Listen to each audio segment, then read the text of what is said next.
Siemanko, siemanko, witam z Caracas. Jest to trzecia część mojej wyprawy do Wenezueli. Jeśli nie widziałeś lub nie widziałaś jeszcze pozostałych dwóch, tych to były już, czyli pierwsze Caracas. Come here. Ah, caramba, te entra una vista espectacular por lo visto. Oh yeah. Balazo. Yeah, But that was a then- shooting. From the shooting? Shooting us. Druga wodospad.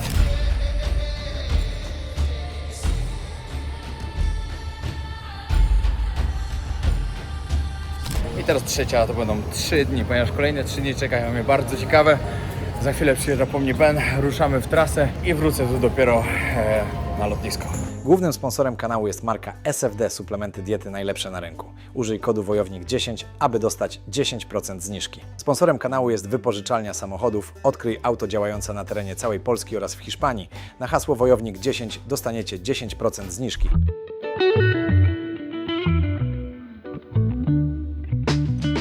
Okay, Ben, what's the plan for today? Well, today we are first going to visit the other side of Caracas. I want you to see that my city is not only chaotic, it's also different. It can also be very standard, okay? And after we visit the east side of Caracas, we will also we will head west. Okay. We will go to Maracay, the capital city of Aragua State. We will visit the Aeronautics Museum, which I personally find fascinating, and well, Europeans and Polish people who have visited that place find it also nice.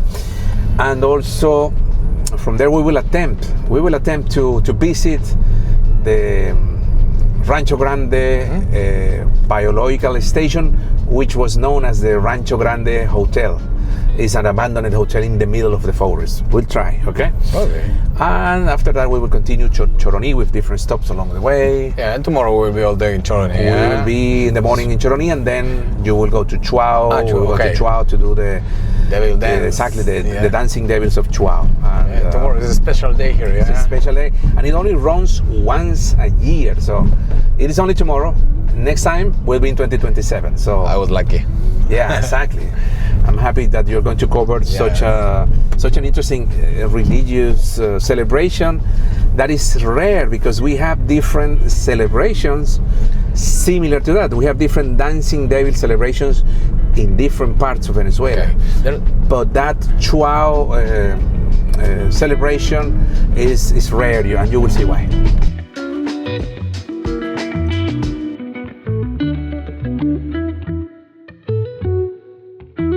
Niestety nam pogoda troszkę dzisiaj nie dopisuje.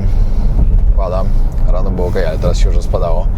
Ale zobaczymy, mamy kawał drogi do przejechania, także może jeszcze się zmieni, może będzie lepiej. A zresztą i tak mamy 3 dni, także coś tam na pewno ciekawego wymyślimy. A zresztą plan realizujemy, tylko zobaczymy, co się uda pokazać. Przyjechaliśmy teraz na taką ładniejszą dzielnicę. Możecie zobaczyć, ludzie tutaj mają apartamenciki z widokiem na miasto. No, dzisiaj nie ma tego widoku za bardzo niestety. Jest bardzo zamglone. To jest w ogóle ambasada amerykańska. Ostatnio pokazywał mi właśnie Ben filmik, jak takie 2 ogromne helikoptery tutaj sobie lądowały. Patrzcie, jak lądują.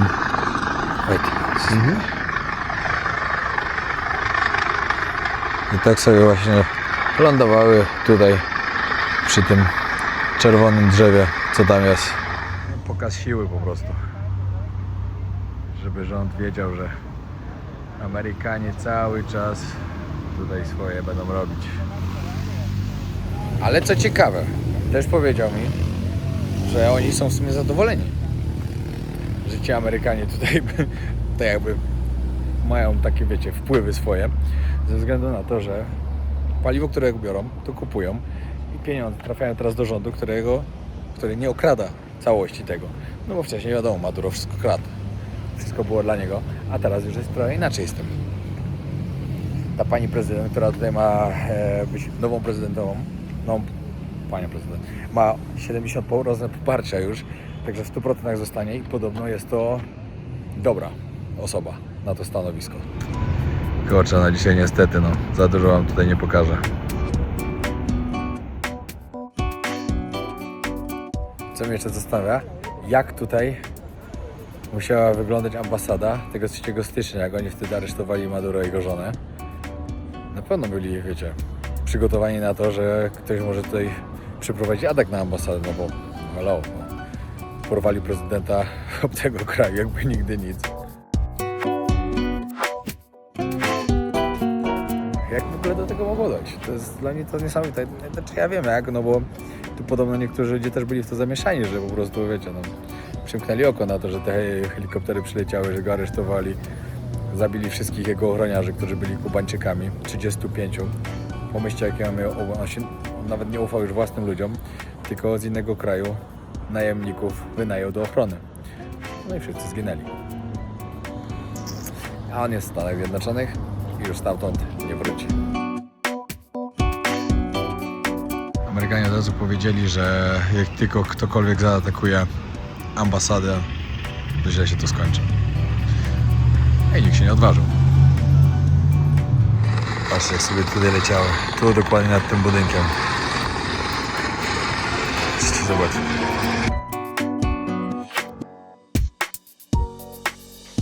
Dobra, i teraz wam powiem coś, czego on nie może powiedzieć, ale mi powiedział, że mogę wam powiedzieć. Oni są naprawdę bardzo wdzięczni Trumpowi, że Trump to zrobił. Bo naprawdę się zmienia życie tutaj na dużo lepsze. Oni oczywiście wiedzą, że on nie dba o ludzi tutaj. Tak naprawdę Wenezuelczycy go nie obchodzą, tylko obchodzi go ropa, która tutaj jest. No ale to dla ludzi na dobre wyszło. Zatrzymaliśmy się po jedzonko i na kawkę. Pani mi będzie robiła właśnie arepę z szarpaną wołowinką i serem. Pyszne to jest, tylko te arepy są strasznie takie ciężkie, ale luzik. Tak wygląda gotowa arepa. Pyszne to jest, naprawdę pyszne. Bardzo lubię jedzenie w Ameryce Południowej. No i dotarliśmy do pierwszego miejsca, jest to naprawdę bardzo świetnego. I stoją stare samoloty. I nie tylko, ale to zaraz zobaczycie więcej i usłyszycie o tym miejscu.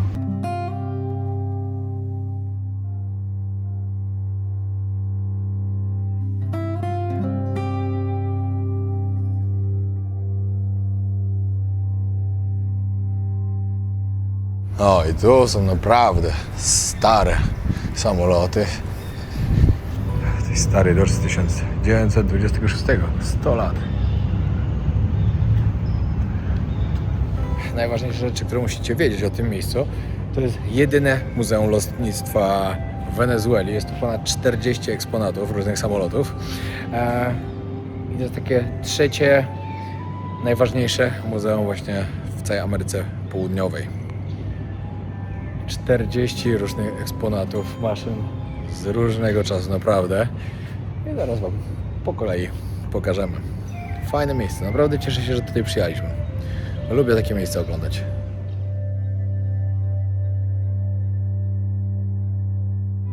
What is this? Well, it's a picture of The the pilots. dictator we had who created the national aviation, the Air Force, the guy with the mustache in the middle, you see? He was a president, he was also a dictator. And he was running Venezuela from Maracay. Okay, what was his name? Juan Vicente Gómez. Powiem wam, że takim trochę moim marzeniem jest kiedyś przelecieć się takim odrzutowcem, no. Kurczę, ale to musi być moc.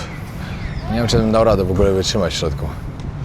Widziałem, jakie to są przeciążenia, to naprawdę podziwiam tych ludzi.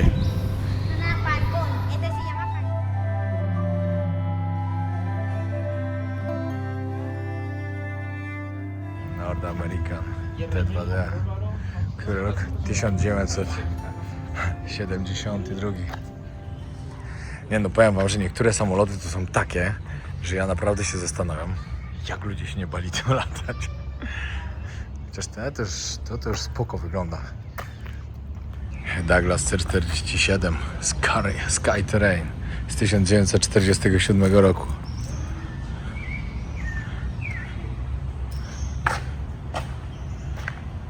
Tutaj inny dział, teraz helikoptery. O, to jest ciekawe. O, Sikorski. Właśnie. Sikorski. Tutaj można zaglądać do środka, żeby zobaczyć, jak wyglądał.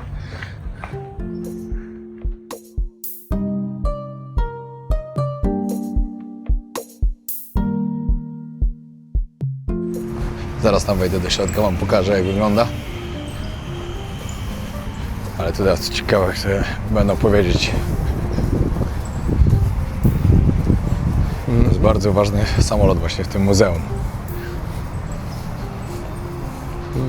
Douglas DC-54.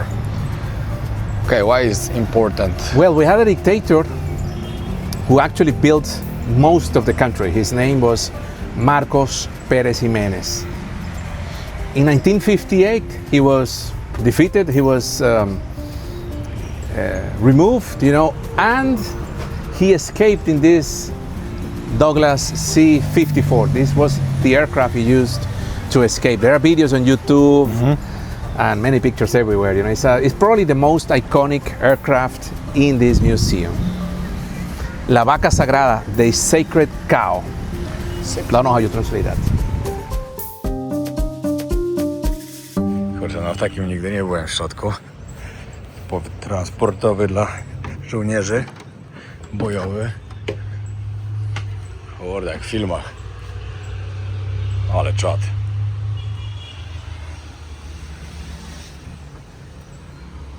I tędy żołnierze wychodzili albo wyskakiwali chyba też ze spadochronami.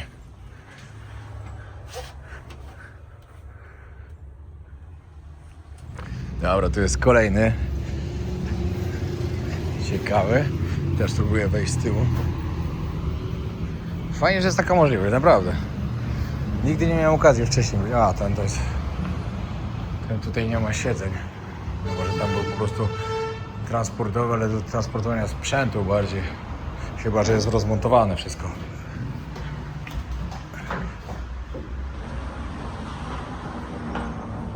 Kompletnie się na tym nie znam, także po prostu mówię wam to, co mi się wydaje. Ale nie jestem pewny. Kolejne miejsce, do którego zmierzamy, to jest opuszczony hotel, który jest w dżungli zbudowany. Jego historię później poznacie. Ale właśnie się zatrzymaliśmy tu zapytać ziomka, który ma tu restaurację na szczycie góry właśnie, gdzie jesteśmy. Czy tam iść? On mówi, bez pozwolenia nie idźcie, bo was aresztują na 100%. Jak spotkacie tam jakiegoś rangersa, spróbujcie dać mu w łapę.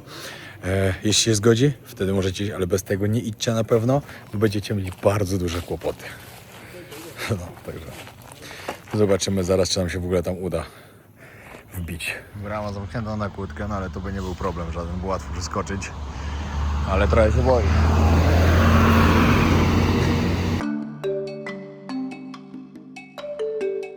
Patrzcie, jakie niesamowite gniazda ptaki porobiły na tym drzewie. I sobie tak wiszą.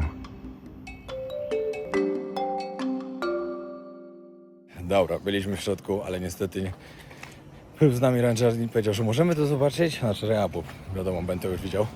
Ale nie mogę absolutnie nic nagrywać, bo nie chcę, żeby to miejsce się stało sławne. Ale Benta ma jakieś zdjęcia, także chociaż postaram się wam tak pokazać. Jeszcze musimy krótko ściągać.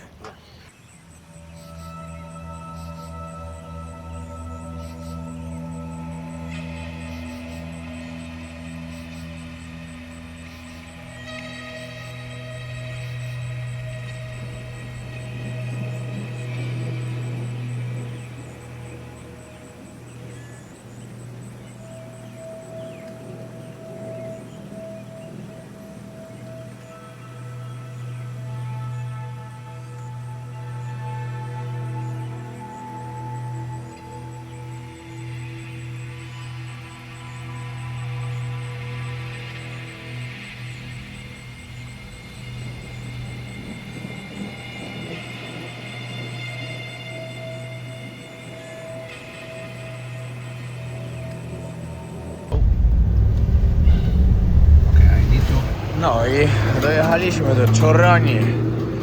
Choroni jest to nazwa po indyjskim wodzu, który nazywa się właśnie Choroni. Fajna miejscowość nadmorska. Zostajemy tutaj do jutra i jutro jedziemy dalej na te obchody. W ogóle fajnie, że jest pogoda, bo Cały czas jechaliśmy i cały czas była brzydka pogoda. Cały czas, no totalnie. Już normalnie jest, już to tak był nudny dzień, że normalnie czekałem, żeby trochę energii do niego wpadło. I Ben mówi, zobaczysz, przejedziemy górę na drugą stronę i będzie pogoda. Wróżbita normalnie. Już tylko przejechaliśmy i patrzcie. Niebo bez jednej chmurki. Także świetnie, idziemy zaraz na plażę, na zachód słońca i później do hotelu. Później zobaczymy co dalej. Jutro też rano wcześniej chcę wstać na wschód, bo mówię, że bardzo warto. W ogóle tutaj to już jest taka naprawdę piękna woda. To Morze Karaibskie.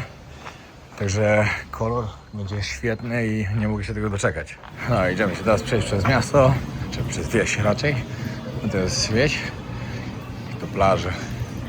Podobno plaże są tutaj świetne. Piękny zachód dzisiaj będzie. Właśnie idziemy zobaczyć, bo rybacy przypłynęli z rybkami.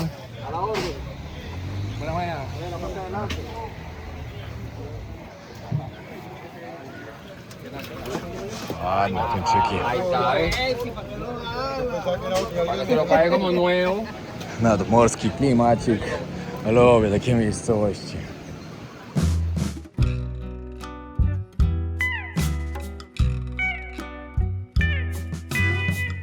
No ale to chyba nie ta plaża, na którą mieliśmy przyjść, bo po pierwsze nie ma piasku, tylko kamienie same.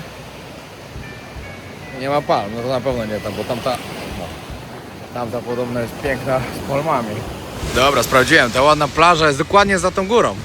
No, także samo w sobie może pójdę właśnie na punkt widokowy. No, Ben został z grupą, którą tutaj jego biuro akurat ma. Więc jakoś tam pracownicy od niego i właśnie Anglicy chyba z Anglii ta grupa. Także po prostu nie będę mu głowy zawracał, sam sobie tam idę. W sumie nawet też wiadomo, trochę się przyda z samotności. Ja naprawdę robię postępy. Mocno się otworzyłem na ludzi, żeby spędzać więcej czasu w podróży. No ale wiecie jak to jest. Czasem każdy potrzebuje trochę prywatności.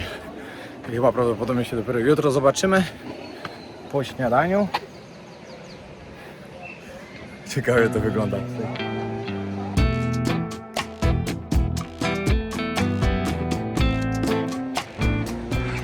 Ale piękny widok.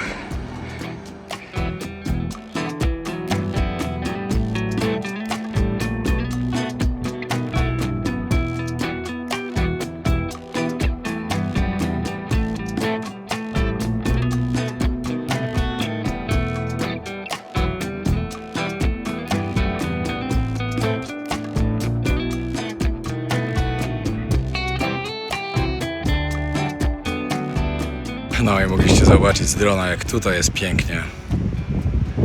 Wow, warto było tu przyjechać. A z dronem, to przyznam szczerze, że miałem tutaj duże szczęście, bo nie można zabrać teraz do Wenezueli drona. Także jakby ktoś chciał zapytać, czy można, to nie można. Po prostu mi się udało 3 razy na lotnisku skutecznie go przemycić. No a teraz już w sumie wylotowy mam lot, to już mi już na wylocie mi go już nie wezmą, no bo to by nie miało żadnego sensu. Ale no, miałem dużo farta i dzięki temu możecie oglądać te piękne widoki.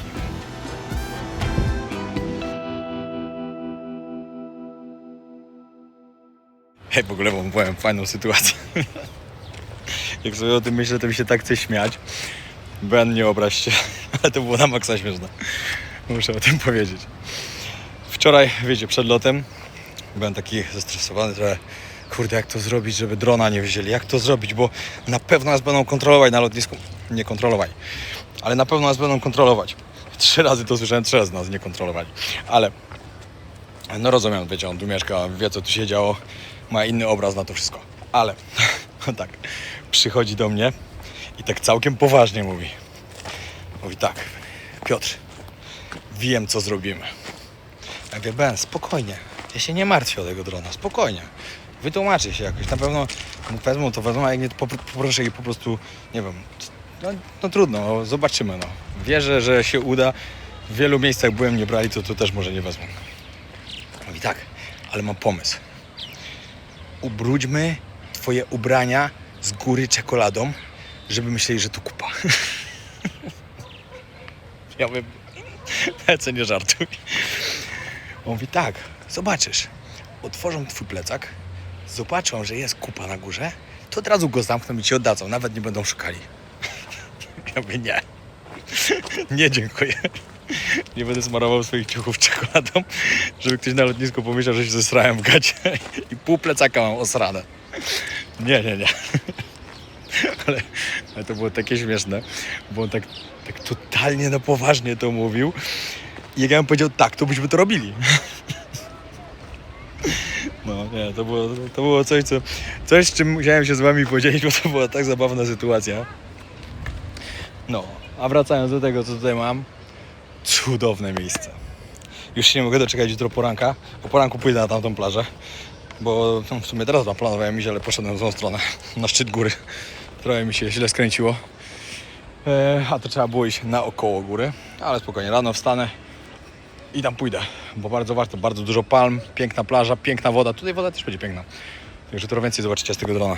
No a teraz muszę wracać, bo widzicie, że słońce już praktycznie zaszło. Jeszcze zaraz poczekam, aż te chmurki będą pięknie świeciły, bo na pewno będą.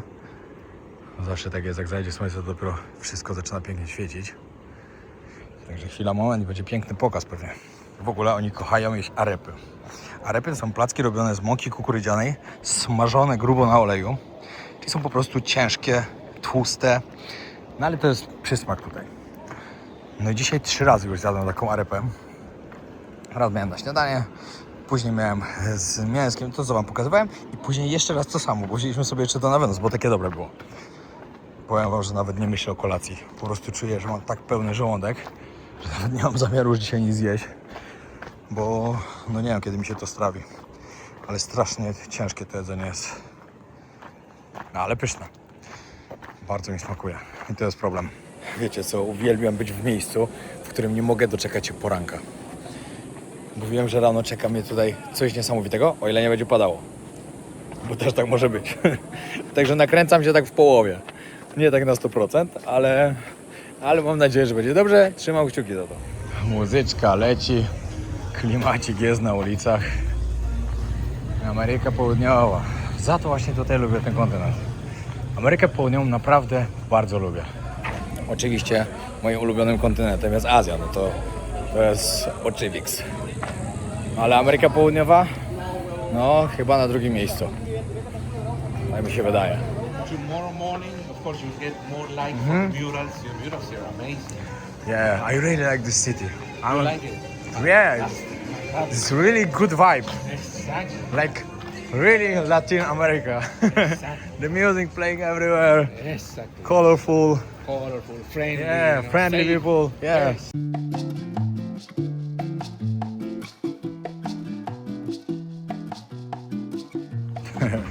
Idzie za mną Kostek, mówi tak. Ty co ty tak tą głową wymachują te wszystkie boki? Zgubiłeś się czy co? I powiedziałem mu, że gdzie idę i mi wytłumaczył właśnie, gdzie mój hotel jest. Ale to miasto jest piękne w murale. Wszędzie gdzieś jest coś namalowane. A tutaj właśnie śpię. Przez ten kościół, autobus lokalny. Hostal Colonial. O, tutaj kolejny fajny mural.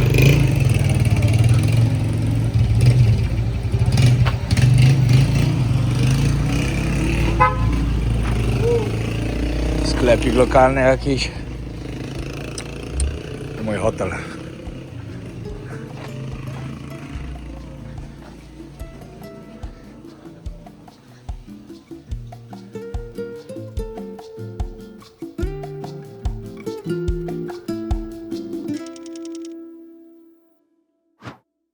Siemanko, siemanko. Kolejny dzień w miejscowości Choroni. Świetnie tu jest. Jak ktoś będzie podróżował po Wenezueli, polecam tutaj wpaść. W każdej podróży nie dość, że staram się trenować z 5 razy w tygodniu. I przeważnie się to udaje. To jeszcze dodatkowo codziennie minimum 10 000 kroków. I powiem wam, że naprawdę to działa. Naprawdę. I wam też polecam to robić. A nie być leniami.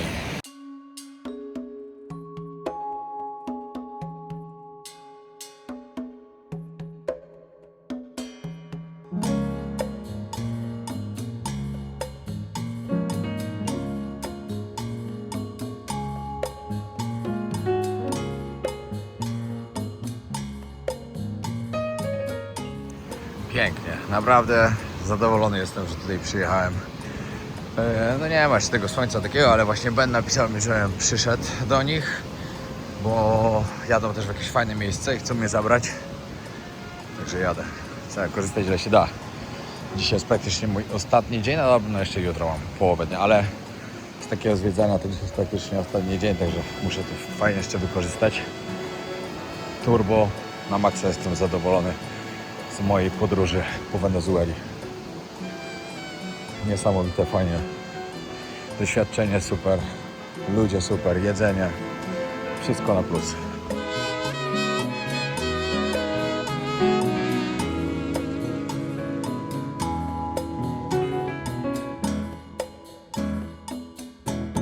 No i ruszamy na wycieczkę. Tu rybacy ruszają na morze.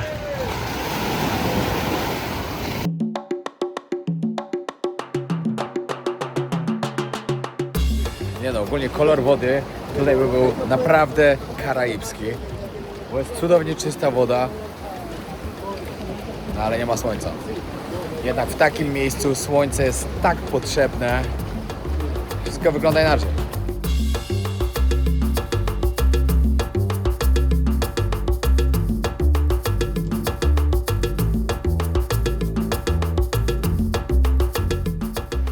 Fajnie tu, ale to znowu nie nasza miejscówka, my płyniemy jeszcze dalej. Czyli na trzecią plażę. No, spokojnie, każda kolejna jest coraz lepsza, także myślę, że tak będzie dalej.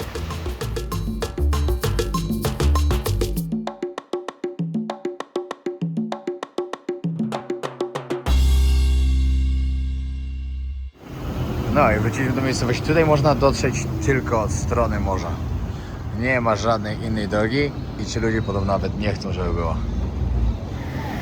Ale klimacik też.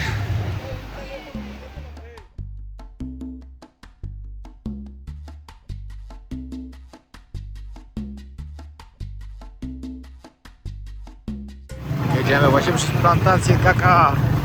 Wszędzie tutaj rośnie.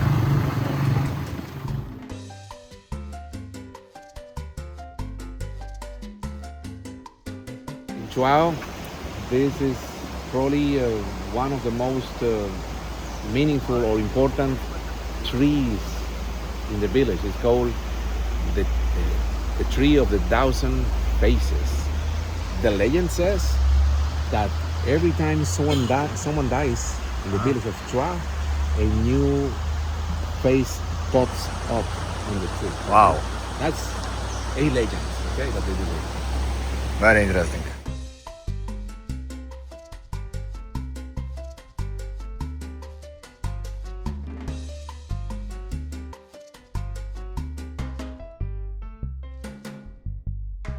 Patrzcie, jakie mają stroje. Ale to będzie ciekawe wydarzenie.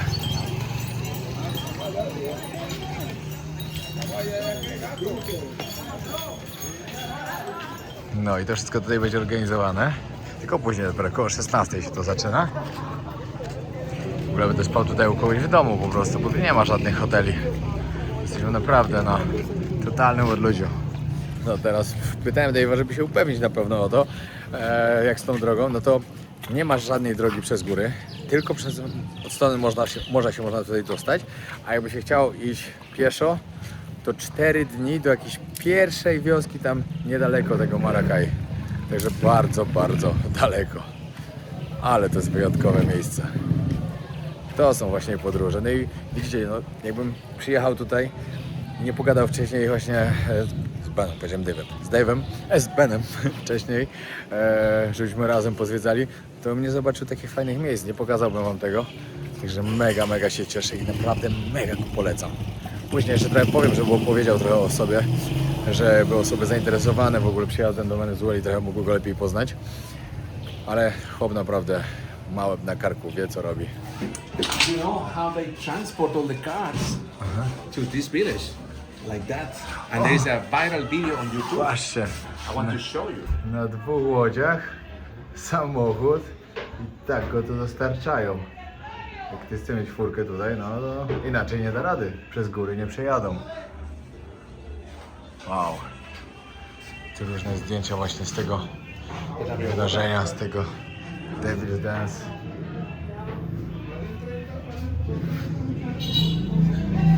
Nice bakery. I'll get you the video of the boss. Big boss like this.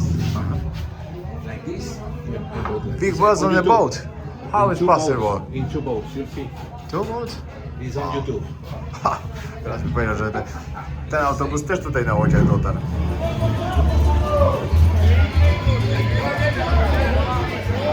Patrzcie, to jest ten filmik, co autobus przewożą. No nie no, hit po prostu. To takiego czegoś też nie widziałem. Przygotowana rybka. Esta es la luzonera. Był połów jakiś. Taki homar.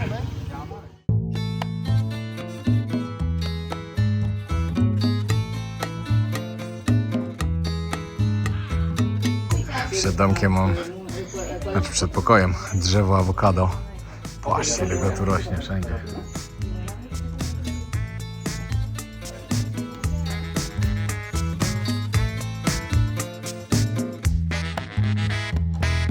Tutaj mam pokój. A tak wygląda podwórko przed moim domkiem. Jak wam mówiłem, no tu się żyje typowo u lokalsów. Tak żyję. Żyję to jest dużo powiedziane. Tak się zatrzymałem po prostu. Tutaj cela numer, jak ktoś jest niegrzeczny.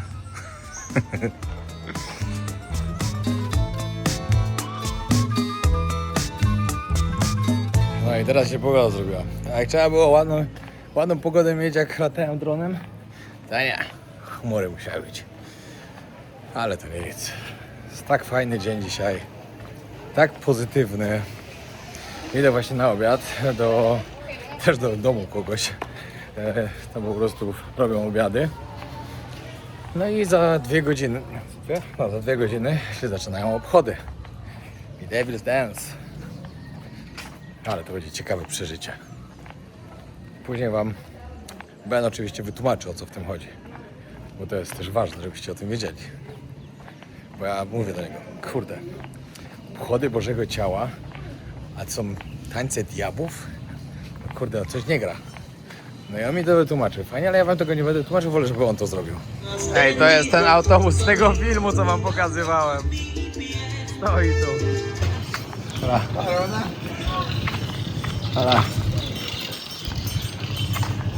Ale to jest ciekawe tutaj.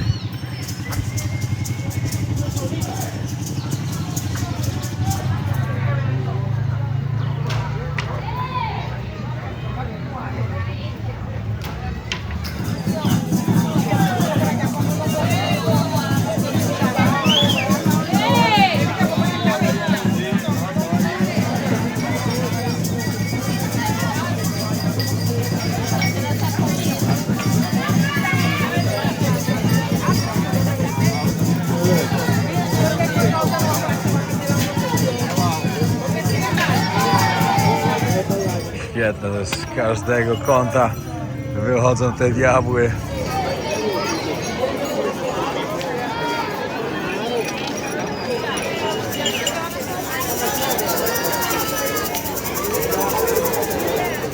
Zaraz się zaczyna.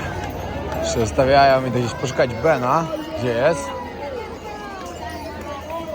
Zaraz zaczynają. No, taka godzinka opóźnienia już jest. Także w formie. Jak zawsze wszystko. Ale tutaj właśnie mnie mówią, że tutaj o której się zacznie tak naprawdę nie wiadomo, bo oni mają tu czas.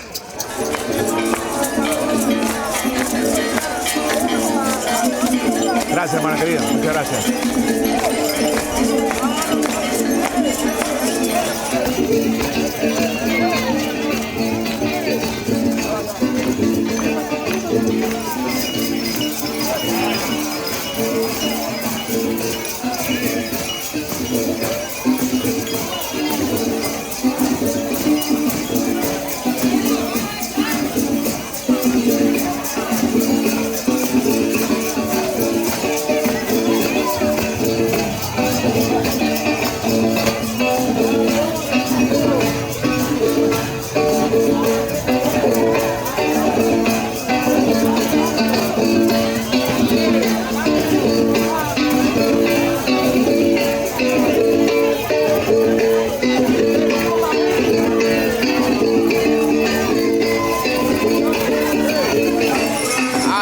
niesamowite.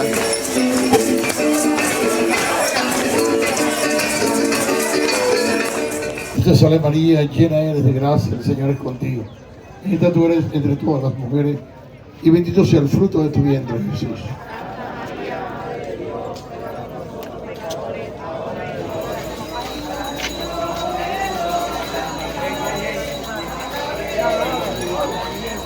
Okay, Ben, let's explain what's happening here, because this is so interesting for me, and people for sure they have to know what is this. These are the dancing devils of Suao. Today is a Corpus Christi day, today is Thursday, and we have this very special UNESCO celebration, you know, and during almost 400 years,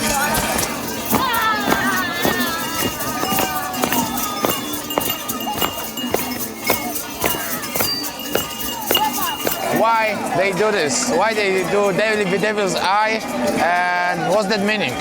well, the dance symbolizes the battle between good and evil. That's basically the whole idea of this celebration. Okay, how they started?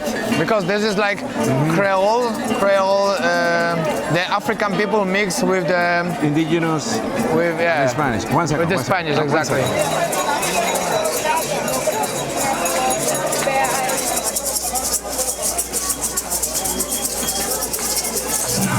Okay, let's talk something more about this. O, ale dostałem. I told you they would be weeping. Yes. Okay, more information I need. What you can say? Well, by dancing through the town, they will fall flat in front of the church. That will demonstrate that evil must always submit to the divine power of Jesus Christ. That's pretty much the purpose of their dancing. Yeah, because now they make the spade, the church. Exactly. Okay, and they This is the big try, chief, the one in the front, okay, the big chief. and they try again. No, jak się troszkę o tym poczyta, to ma duży sens. O co w tym chodzi w ogóle?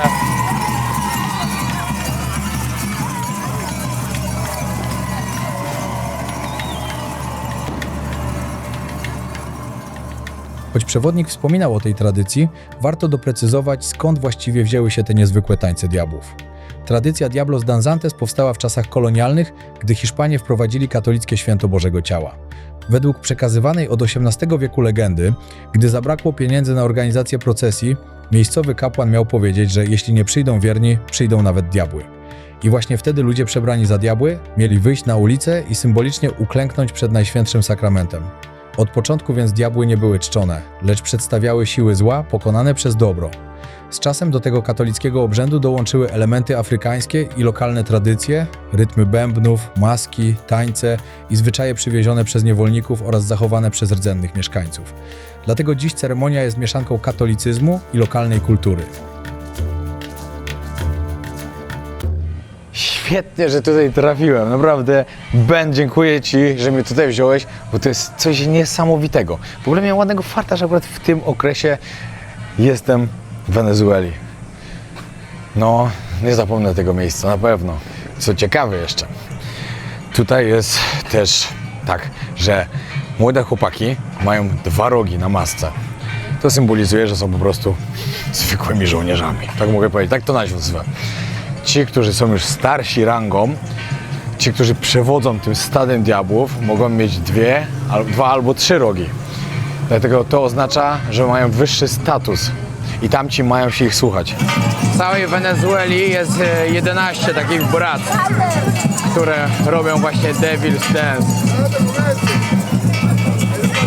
Co ciekawe, i to nawet bardzo, jest to, że ta tradycja i ten taniec jest wpisany na niematerialną listę Światowego Dziedzictwa UNESCO. W 2012 roku wpisali. No. Nie wiedziałem w ogóle, że takie rzeczy też wpisują do UNESCO, a jednak. Patrzcie, jakie to musi być wyjątkowe i jakie mam szczęście. No i oficjalne obchody się skończyły i teraz zaczyna się imprezowanie. No i teraz parę godzin zabawy. Ja to już większość nawet przed celebracją już było widać, że jest lekko podchmielona.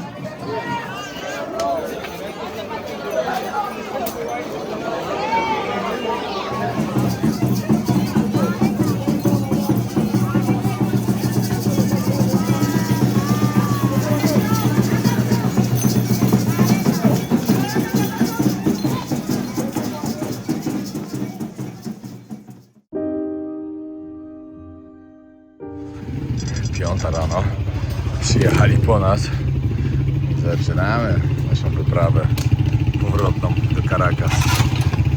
Przygotowują łodzi, ruszamy. Kurde, nie lubię pływać w nocy, no ale cóż, nie ma wyboru. Musimy przepłynąć za górę i tam będzie nas samochód czekał.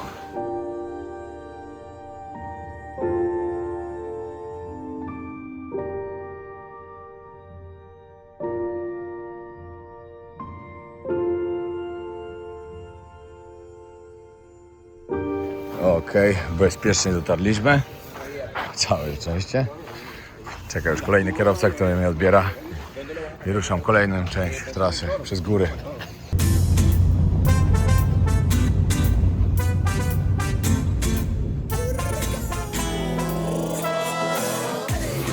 Cztery i pół godziny.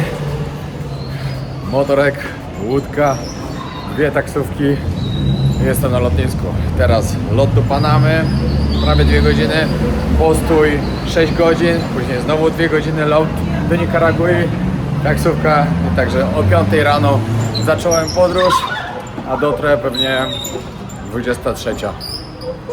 Jak dobrze pójdzie. 18 godzin podróży dzisiaj. No i tak udało się wszystko bez problemu. Nigdzie nie przeszukiwali, nie zadawali jakichś pytań niewygodnych, ani nic. Wszystko na luzaku. Także mam teraz 2,5 godziny czekania na samolot. Ale wiadomo, no lepiej było nie ryzykować, wcześniej przyjść, bo na przykład jak Polo leciał, to Polo ledwo zdążył na swój lot, a był 4 godziny wcześniej. Także wiecie, no, jest jak jest. Mam nadzieję, że Wam się podobały odcinki. Właśnie wsiadam do samolotu. Panama, później Nikaragua i kolejne 5 dni spędzę w Nikaragui. Jak Wam się podobało, proszę o zostawienie łapki, komentarza. Dziękuję bardzo, że śledziliście tą podróż i zapraszam na kolejną. Pozdrawiam.